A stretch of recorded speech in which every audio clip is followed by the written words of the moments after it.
شیخ عبد القادر جیلانی رحمہ اللہ اپنی کتاب بنیۃ الطالبین کے اندر ایک واقعہ لکھتے ہیں، کہتے ہیں کہ ایک اللہ والا تھا، بڑا نیک پارسا بندہ تھا جی، تہجد گزار بندہ تھا، دین کی سمجھ رکھنے والا بندہ تھا، اور ہر وقت اللہ کی عبادت کے اندر گزاری تھی، لوگوں کی خدمت کے اندر گزاری تھی۔ اس کی موت کا وقت آیا، لوگوں نے اسے کفنایا، دفنانے کے بعد کسی اللہ والے نے خواب میں دیکھا جی، خواب میں دیکھا کہ پریشان حیران کھڑا ہے۔ پوچھا گیا بتاؤ تمہارے ساتھ کیا گزری؟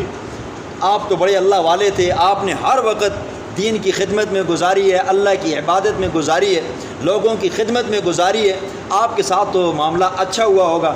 اس نے کہا معاملہ تو بڑا اچھا ہوا ہے، بڑا اچھا ہوا ہے، ہر معاملے میں پاس ہو گیا ہوں جی، لیکن ایک سوئی کی وجہ سے پھنس گیا ہوں۔ کہا کیسی سوئی؟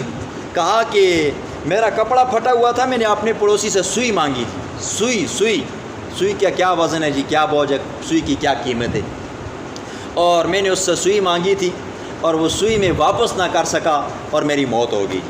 اب اللہ نے فرمایا کہ جب تک تیرے ورثا اس سوئی کو واپس نہیں کریں گے تب تک تو جنت میں جا نہیں سکتا جی۔ اب اس ایک سوئی کی وجہ سے میں یہاں پر رکا ہوا ہوں۔ اور آج کے زمانے کے اندر جی، اس زمانے میں سوئی ایک بندے نے لی اور بھول گیا، دے نہ سکا۔ اس زمانے میں تو لوگ کارخانے بھی ہڑپ کر جاتے ہیں، گاڑیاں ہڑپ کر جاتے ہیں، دوسرے کے مکان، دوسرے کی جائیدادیں، زمینیں، پیسے، حتیٰ کہ سب کچھ اپنا سمجھ کر کے ہڑپ لیتے ہیں۔ تو خود سوچنا چاہیے ان لوگوں کی کیا حالت ہوگی۔